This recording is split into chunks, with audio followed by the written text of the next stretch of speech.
السلام عليكم ورحمة الله وبركاته. ازيكم يا بنات؟ عاملين ايه؟ يا رب تكونوا دايما بخير ويا رب تكونوا دايما في احسن حال واتم صحة. النهاردة جاية لكم بفيديو جديد. حطي لايك للفيديو لو عجبك، وما تنسيش كمان تحطي لي كومنت حلو كده زي قلبك. ويلا بينا نبدأ الفيديو بتاعنا النهاردة ونشوف اليوم بتاعنا ماشي ازاي. عايزة اقول لكم النهاردة في الروتين او الفيديو قوي جدا جدا جدا يا بنات، هيعجبكم جدا وهيديكوا طاقة وحماس ويديكوا كده شوية تشجيع ونشاط ان انتوا تخلصوا كل اللي وراكم. طبعا انتوا شايفين المنظر عامل ازاي. طبعا احنا بدأنا سلسلة بقى التنظيفات العميقة. النهاردة هنبدأ بالمطبخ. عايزة اقول لكم المطبخ من الحاجات اللي بتاخد معايا وقت طويل جدا، علشان كده حبيت ان انا ابدأ بيه في الاول علشان يعني يعملوا كده وانا لسه جوايا صحة كده، فاهمين؟ لانه بياخد معايا وقت طويل جدا ومجهود. انا بعمل المطبخ بتاعي على يومين علشان اعمله كويس جدا، فاهمين؟ لما بعمله في يوم واحد بحس ان انا باجي في الاخر كده اخر اليوم ببقى خلاص بقى تعبانه وعملت مجهود جامد، واجي في الحاجات الاخيره دي كده بعملها بسرعه. فقلت لا، خليني بقى ايه، اعمل المطبخ على يومين علشان اعمله صح جدا ومفيش، واعمل كل حاجه فيه من اول السقف لحد الارض، يعني كل حاجه فيها تتنضف تمام كده. يلا بينا بقى نبدا الفيديو على طول. اول حاجه عملتها او اول حاجه بعملها يا بنات ان انا بشيل كل حاجه في المطبخ حرفيا. يعني مثلا اشيل البرطمانات سواء كانت فاضيه او لا، بفضيها لو فيها حاجه، بس طبعا عشان انا عارفه ان انا كنت داخله على تنظيفات للمطبخ ف ما كنتش جايبه اي حاجه، كان عندي نقص كتير، نقص جامد يعني في حاجات المطبخ، توابل والكلام ده كله. فاجلت المشتريات دي لحد ما انضف المطبخ واخليه زي الفل، وابدا بقى اجيب المشتريات بتاعتي واحطها في البرطمانات على نظافه. المهم بقى جبت اول حاجه البرطمانات اللي هي بتاعت ايكيا دي. انا جايباها من بدري قوي يا بنات، بس بصراحه حلوه جدا وعمليه. فبدات ان انا احط شويه صابون وخل وانقعها كده شويه لحد ما بقى افضي باقي البرطمانات. فبعد كده بعمل ايه، بشيل كل حاجه على الرخامه، برطمانات السكر والشاي، اي حاجه على الرخامه بمسكها الاول بغسلها، بفضي الدنيا خالص. انتوا شفتوا اول الفيديو عندي الشفاط عايز يتعمل، سلك الشباك، كل حاجه في المطبخ حرفيا يا بنات عايزه تتعمل. قصرت جدا من ناحيه المطبخ، بقالي كتير قوي ما عملتهوش، ما نضفتوش تنظيفات عميقه. بس بقى ايه، طبعا من ضمن الحاجات اللي لازم نعملها فهو المطبخ ان شاء الله. فبدأت بقى معاكم كده، لميت كل حاجة، ازاز الزيت والخل، حتى كل حاجة على الرخامة حرفيا فضيتها وهغسلها علشان اشيلها وابدأ اعمل المطبخ بتاعي على رواق كده وبترتيب وبنظام علشان الدنيا بتاعتي ما تخشش في بعضها. تمام يا بنات، فهنا بقى كنت فضيت كل حاجه. عايزه اقول لكم الصفايه الاستانلس بتاعه ايكيا يا بنات تحفه، انا جايباها بقالي تقريبا سنتين، مش بتصدي خالص وعمليه جدا وحلوه وشكلها كده حلو ومهندم كده، شكلها جميل قوي وشيك. والاستانلس بتاعها طبعا نظيف جدا، فبصراحه عمليه قوي. هنا بقى جبت كل البرطمانات زي ما قلت لكم، بحط بقى شويه سائل كده منظف او صابون مواعين بتاع الغسيل يعني، وشويه خل علشان الخل بيلمع كده المواعين بتاعتك كده، ولو فيها اي ريحه يعني بيضيعها، فاهمين؟ وبيلمع الاستانلس وبيلمع الازاز، فدايما بحط خل او ليمون. هنا بقى كنت بمسك بقى كل حاجه زي ما قلت لكم كده، بغسلها كويس، بغسلها غسله كده محترمه علشان لما بفضي الدنيا على نفسي كده بيسرها لنفسي. بصوا عايزه اقول لكم حاجه، لما بتيجي تعملي مطبخك اهم حاجه ان انت تكوني هتعملي ايه خطوات بالترتيب. يعني انا مثلا عايزه اقول لكم ان انا في اول جوازي كنت لما اجي اعمل المطبخ او اعمل تنظيف عميق للمطبخ كنت بفتح كل حاجه على بعضها، فاهميني؟ يعني اعمل التلاجة مع البوتاجاز، مع المطبخ من جوه مع السيراميك مع كله. فكنت بصراحه باجي اخر اليوم اللي انا بعمل في المطبخ ده تعبانه جدا، اللي هو تعبانه جدا، باجي نفسي قصرت في الحاجات الاخيره بقى، خلاص بقى اللي هو فاهميني. بعمل اجي اخر اليوم بعمل حاجه اي كلام لاني خلاص يعني تعبت. فبعد كده لا، اكتشفت ان انا لا، خليني ارتب الاول هعمل ايه. يعني هبدا مثلا اليوم ده هعمل التلاجة من جوه، هعمل البوتاجاز، هغسل الشفاط، لو في مثلا المطبخ عندك فيه شباك هاخد الشباك اغسله وارجعه مكانه تاني، فاهمني؟ يعني تكون اللي انت هتعمليه مترتب وعارفه هتعملي ايه. ده بيخلي لان كمان المطبخ من الحاجات اللي احنا يوميا بنقف فيه. يعني حتى لو انت مثلا بتمري بيومين انت فيها بتعملي تنظيفات عميقة، برضو في نفس الوقت لازم تكوني مفضية مكان علشان تستخدمي المطبخ، لان مفيش يوم ما بنخشش فيه المطبخ، سواء كنا بنعمل فطار، بنعمل غدا، بنعمل عشاء، هنعمل كوباية شاي، اي حاجة. فلازم يكون في مكان تعرفي تقفي فيه في المطبخ، فما تفتحيش كله مع بعضه. الاول كنت بفتح كل حاجة مع بعضها، فاهماني؟ هنا بقى كنت بغسل البتاع بتاعت البصل والثوم، برضو دي كنت فضيتها، كل حاجة بفضيها. باسكت برضو بتاع القمامة برضو بغسله واشيله نضيف، يعني الحاجات دي كلها بحيث ان انا لما اخلص المطبخ بتاعي من جوه ومن بره بمسك كل الحاجات دي وارجع بقى ارصها على نظافة. تمام. نرجع بقى للي احنا كنت بقوله في الاول. فتكوني انت مرتبه هتعملي ايه، ما تفتحيش كله، ما تفتحيش على نفسك فتحه كبيره وبعد كده مش تلاقي نفسك مش عارفه تلميها. الاول كنت بعمل كده، كنت بفتح كل حاجه على بعضها وبعد كده بلاقي نفسي مش عارفه الم الحاجه، بلاقي نفسي مش عارفه اقف اعمل غدا، مش عارفه اقف في المطبخ خالص. فلا، انا دلوقتي بقيت بتبع النظام ان انا اخد حاجه حاجه، بعمله على يومين. اول يوم بلم فيه كل البرطمانات، كل الحاجات اللي انا حطاها على الرخامه، بغسل البوتاجاز من جوه، بعمل الشفاط، اعمل الشباك. المهم ان انا اكون خلاص كده خلصت كل حاجه خارجيه من المطبخ، بحيث ان لما اجي ادخل على المطبخ من جوه، سواء الظرف، الحيطان، الكلام ده كله، بتكون الحاجه مترتبه. وفي نفس الوقت بيكون المطبخ عندي طول في اليومين دول اللي انا هعمل فيهم تنظيفات عميقه جاهز ان انا اقف فيه في اي وقت، اعمل غدا، اعمل اي حاجه، فاهميني؟ ما يبقاش الدنيا مكركبه على بعضها، ما يبقاش الدنيا كلها سايحه على بعضها كده وانا مش عارفه المها، فباخده بنظام شويه. هنا بقى كنت خلاص غسلت كل حاجه حرفيا على الرخامه زي ما قلت لكم، برطمانات بقى وبساقط الزباله كلها او بساقط الكمام كلها، عزكم الله. كل حاجه حرفيا غسلتها، نضفتها وخليتها زي الفل، وحطيتها على الرخامه كده، سيبها تصفي براحتها خالص. وبعد كده هنقلها بس في مكان على جنب لحد ما اخلص باقي الحاجات اللي انا عايزه اعملها، وبعد كده برجعها على نظافه زي ما قلت لكم. تمام.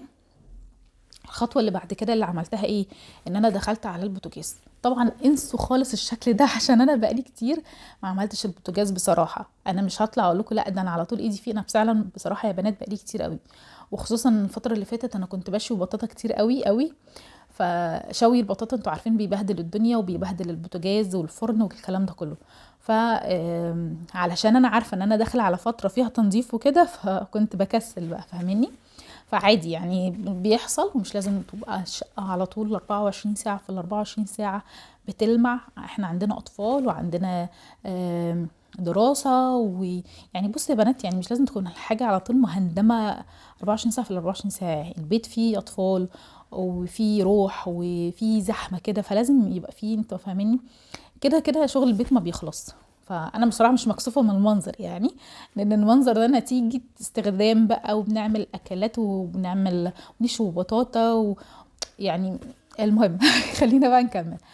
فهنا بقى اول حاجه عملتها ايه، برضو من الحاجات اللي بتاخد معايا وقت برضو هي البوتاجاز. عايزه اقول لكم المطبخ الاكتر حاجه ما بحبهاش في التنظيف العميق بتاع المطبخ هو البوتاجاز. حرفيا ما بحبش الغسيل بتاعه خالص، بيبقى بياخد تفاصيل كتير والواحد بياخد فرهضه. بس انا بقى المره دي قلت لا، خليني اخد كل حاجه على البانيو في الحمام عشان المكان اوسع، وابقى براحتي ويعني ما يفرهدنيش، فاهميني؟ اخدت باور ده جميل جدا جدا يا بنات، سعره 25 جنيه، انا كنت لسه جايباها، حلو قوي. كنت مجربه قبل كده لاستر معاك، وبرده لاستر تحفه جدا وقوي، بس بصراحه يعني لقيت ان يعني باور شغال وسعره كويس جبت باور. وهنا برضو نقعت العيون بتاعه البوتاجاز علشان اسيبها كده شويه، بسيبها تقريبا حوالي 10 دقايق او ربع ساعه، وعقبال ما اعمل بقى ايه البوتاجاز يعني وكده تكون العيون خلصت، وكمان الشبك بتاع البوتاجاز. تمام. عايزه اقول لكم ان انا بفك كمان بفك الازاز بتاع مش عارفه بقى كل البوتاجاز فيها الموضوع ده ان ينفع الازاز بتاع الفرن يتفك ولا لا، بس انا دايما بفكه. هنا بقى كنت بقى بدأت ايه الباور اشتغل يعني عمل مفعوله، لان ما ينفعش ترشيه وتستخدميه على طول، لا لازم بتسيبيه حوالي 10 دقايق ربع ساعة، وبعد كده تبدأي تدعكيه بقى. فهنا كنت رشه على البوتاجاز ورشه على حوامل الفرن والصاجات بتاعة الفرن وكمان الشباك. سهل عليا جدا يا بنات، خصوصا ان الشباك بتاعي برضو كان فيه دهون كتير متراكمه، فسهل عليا الدنيا وما خلينيش ان انا اخد لا وقت ولا مجهود ولا تعب في ان انا اطلع الدهون دي او ان هي تطلع معايا بسرعه بالسلك، فسهل عليا الدنيا بصراحه. وكمان موضوع ان انا احطهم في البانيو كده بيسهل عليا في الغسيل او ان انا اشطفهم واسيبهم يصفوا، ما بيكركبليش الدنيا قوي في المطبخ وما بيخليش المطبخ يتملي ميه في الارض، فاهماني؟ في الحمام كله كده كده والميه بتجري بقى كلها على الصرف، فالدنيا بتبقى اسهل معايا وما بقعدش اغرق الدنيا ميه ويبقى الارض كلها مليانه ميه والكلام ده كله. هنا بقى كنت غسلت الشبابيك خليتها بتبرق يا بنات، خليتها بتلمع كده، ومن غير ما تاخد معايا اي وقت ولا اي مجهود، ده بسبب ان انا استخدمت الباور. في حاجات كتير بديل عن الباور لو انتي مش موجود عندك او مش موجود قريب من المنطقه اللي انت ساكنه فيها، فيها كذا حاجه للدهون يعني. هنا بقى جبت الحوامل بتاعه البوتاجاز، عايزه اقول لكم كانت بصراحه مبهدله جدا جدا، بس برضو باور سهل عليا. وكمان انا بستخدم السلك اللي هو البلدي ده، بيتباع عند اي محل بتاع منظفات، او ممكن تستخدمي السلك اللي هو السلستين برضو حلوه. المهم حاجه خشنه كده عشان تسهل معاكي، تسهل معاكي يعني التنظيف، فاهماني؟ لان الليف اللي هو بتاع المواعين الناعم ده ما بيعملش حاجه يا بنات، يعني ما بياكلش معانا ده خالص ما بيعملناش حاجه. فهنا بقى مسكتهم بقى الحوامل بتاعه البوتاجاز كده، وفضلت بقى ادعك فيهم كده لحد ما خليتهم بيلمعوا، خليتهم زي الفل كده. عايزه بقى اقول لكم ان انا لما بعمل البوتاجاز كده في الاول وانا بقى لسه بقى بكامل صحتي كده وبكامل الطاقه وكامل نشاطي، بيطلع معايا زي الفل، بنضفه تنظيفه مش عايزه اقول لكم، تنظيفه يعني مفيش بعد كده. لما بسيبه في الاخر ببقى خلاص، يعني المطبخ خد مني كل الطاقه والمجهود اللي عندي، فباجي اعمله كده بكروته، فقلت لا خليني ابدا بيه بعد ما عملت البرطمانات وكل حاجه، عشان ابقى لسه بكامل طاقتي وكامل صحتي واعمله كويس واعمله بضمير، فاهميني؟ فهنا بقى عملته وعملت الحوامل، وابتديت بقى الحتت اللي هي الناشفه قوي اللي بقى لها كتير طلعتها بالسكينه كده، الحروف يعني وكده بتبقى ناشفه شويه والسلك ما بيطلعهاش، فبقعد اقشرها كده بالسكينه زي ما انتم شايفين. فنرجع بقى اللي احنا كنا بنقول ايه كنا بنقول بقى يا بنات ايه، ان انت ما شاء الله انت كمان عندك المطبخ ما شاء الله كبير، او يعني مساحته كبيره وعندك اجهزه كتير والكلام ده، قسمي الشغل بحيث ان يفضل المطبخ طول الوقت جاهز انك انت تقفي فيه. مثلا يوم لو انت مثلا هترتبي، عندك يومين مثلا عاملاهم للمطبخ من غير اي كركبه وبهدله، يوم هيبقى للاجهزه، للفرن الكهرباء، للبوتاجاز، للتلاجة، للأجهزة بتاعتك من جوه ومن بره، الشباك، للشفاط، تمام. يوم تاني مثلا هتعملي فيه السيراميك او هتعملي فيه المطبخ من جوه تفضيه، لان انا اصلا الفيديو الجاي ان شاء الله اللي هينزل لكم بعد الفيديو ده انا برضو مصوراه، مسكت بقى المطبخ من جوه، فاهميني؟ كل حاجه نزلتها، عشان كده قلت لكم باخده على يومين، لاني ما بسيبش حاجه ما بعملهاش، المطبخ من فوق ومن جوه، الظرف، كل حاجه كل حاجه بتتنضف، اللي هو التنظيفه مش بتاعه العيد بس، دي التنظيفه دي بتاعه العمر تقريبا. ف لان انا العيد اللي فات بصراحه ما عملتش المطبخ، كان عندي ظروف صحيه كده فما كنتش عامله المطبخ، عشان كده المطبخ كان متبهدل قوي وكان محتاج بقى بجد وقفه، وكان محتاج وقت طويل، يعني محتاج ان انا اعمله كده ايه على روقان. هنا بقى ما عملت الحوامل، وكمان كنت بساعد نفسي بالفرشه، الفرشه دي اللي هي عندي بستخدمها في اي حاجه بنت، اي حاجه فيها تنظيف، فيها حاجات مش عارفه اوصل لها، اركان كده رفيعه السلك او ايديا مش عارفه توصل لها بعملها، بصراحه بتسهل عليا الدنيا خالص. تعالوا بقى هنا نعمل ايه، احنا خلصنا البوتاجاز، خلصنا الشباك، خلصنا كل البرطمانات اللي فوق. بعد الخطوه اللي بعد كده ان انا بعمل ايه، هعمل الحيطان، تمام. وكل ده عايزه اقول لكم ان كل ده المطبخ لو شفتوا المنظر هتلاقوا المطبخ مش مكركب خالص، فاهميني؟ مش فاتحه فتحات على بعضها او مكركبه الدنيا على بعضها، لا، يعني المطبخ لو انا وقفت في اي لحظه المطبخ هيبقى تمام وزي الفل ما فيهوش اي حاجه. هنا بقى كنت بعمل ايه، ليه بعمل السلكه الكوره دي، بجيب سلكه بلدي كده واكورها صغير علشان اعمل بيها الكوبس بتاع الكهرباء ده قريب من البوتاجاز، فعلى طول بيتملي دهون، ماشي. وانا بصراحه مش عارفه افكه، لما جيت لاني لما جينا الشقه هنا كان طبعا الاكباس ما غيرناهاش، فالمسامير بتاعتها يعني ماسكه جامد، فلو انا دوست عليها هتتكسر. فهنا بقى كنت بجيب قماشه عاديه بس تكون ناشفه، اهم حاجه تكون ناشفه يا بنات، ناشفه جدا، وبرش على القماشه نفسها باور، وبمسك بقى كده المع الكوبس بتاع الكهرباء، بس طبعا تاخدوا بالكم ان انتوا ما تجوش عند الكوبس نفسه او عند الفتحتين نفسهم. وكنت بلمع بقى الكفر ده، او مش عارفه اسمه ايه، الكفر ده بتاع الكهرباء يعني. ماشي. هنا بقى كنت بعمل ايه؟ بصوا هنا بقى كنت انا عشان يعني ما ازهقش كده واسهل على نفسي الدنيا، بمسك مثلا جلادة او كيس بلاستيك بتاع التلاجة وبلاستر، وبغطي الاكباس بتاعة الكهرباء، وبغطيها كويس جدا جدا، وابقى ضامنة ان مفيش اي مية هتخش جوه الاكباس. علشان انا من النوع لما باجي اعمل سيراميك المطبخ بفضل ادعك فيه ومية، وبصوا ببهدل الدنيا مية.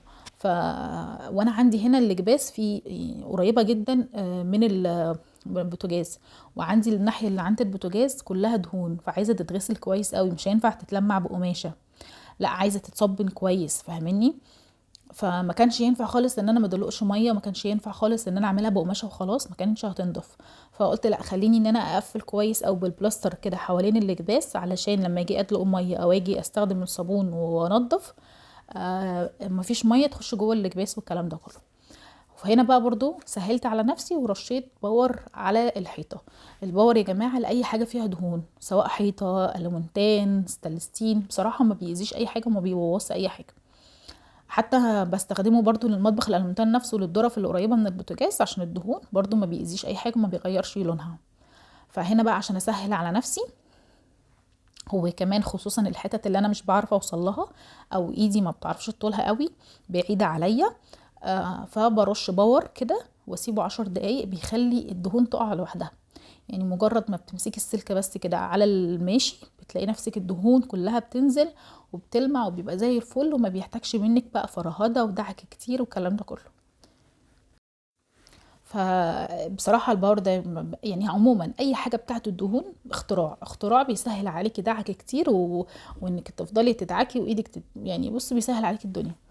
فهنا بقى كنت بتاع ده، هنا بقى كنت مسكت بقى حوالين البوتاجاز كلها. عايزه اقول لكم الورق اللي انا حاطاه يا بنات ده ما بيتاثرش بالميه خالص، يعني انا حطاه من اول ما جيت الشقه، بقى لي 3 سنين كده، 3 سنين الا كام شهر. بدعكه بالسلك وبحط له الباور زي ما انتوا شفتوا، بصراحه كان جميل جدا، لا بيطلع من الحيطه ولا بيجرى له اي حاجه ولا لونه اتغير ولا بيفك، يعني شكله تحفه. ده النوع اللي من الظهر بتاعه يا بنات بلاستيك مش ورق. تمام. هنا بقى كنت خلاص خلصت الحيطان، عملتها بقى مع نفسي كمان، كملتها وكده، وخلصت الحيطان خالص اللي ورا البوتاجاز والكلام ده كله. وجيت هنا بقى للفرن نفسها كده من جوه، وابتديت ان انا ارش لها باور. بصراحه اليوم ده الراعي الرسمي بتاع التنظيف بتاعي هو الباور ده، يعني طبعا مش بعمل اعلان ولا حاجه، بس فعلا هو يستاهل. بيسهل عليا الدنيا خالص، فاهميني؟ هنا بقى كنت بعمل كده البوتاجاز ايه، من فوق. تمام. برضو رشاله باور وكل حاجة، وكنت بعمل بقى البوتاجاز وبخبش بسكينة كده مع السلكة من جوه، عشان انا عندي الجناب بتاعة البوتاجاز حروفها كده داخلة لجوه شوية، فاحيانا بيتراكم فيها الدهون بقايا الاكل والكلام ده كله، فبعملها. بس يا بنات هنا بقى كنت بقى بالفرشة البصوا اللهلوبة دي، مسميها اللهلوبة، بصراحة حلوة جدا، بتوصل لأبعد الأماكن وأصغرها، بتوصل للحتت اللي انتي ما بتعرفيش توصلي لها. كنت جايباها من اوكازيون، حلوة جدا. التلاتة تقريبا كانوا عاملين 15 جنيه أو 20 جنيه، عملية جدا وسهلة. بتوصل لكل حاجة، للحاجات اللي أنا مش عارفة أوصلها في البوتاجاز بالذات، عملية يعني بصراحة. هنا بقى كنت بصبن بقى البوتاجاز زي ما انتوا شايفين كده. ودي كانت اخر معايا اخر حاجة في الفيديو ده، او في الجزء الاولاني من تنظيف المطبخ. استنوا بقى الجزء التاني. الجزء التاني بقى هيبقى فيه تكملة تنظيف المطبخ برضو، علشان نعمله من جوه والكلام ده كله، ان شاء الله هينزل لكم بعد الفيديو ده. ما تنسونيش في لايك يا بنات، ويا رب يكون فدتكم، ويا رب اكون وصلت لكم او استفدتوا مني ولو بمعلومة بسيطة. اشوفكم يا رب على خير، واشوفكم دايما في اتم الصحة وافضل حال. ما تنسونيش في اللايك، وكمان ما تنسونيش في الاشتراك لو لسه ما اشتركتش في القناة. وكمان تحطي لي كده تعليق حلو كده زي قلبك. واشوفكم على خير، واشوفكم في اتم الصحة وافضل حال.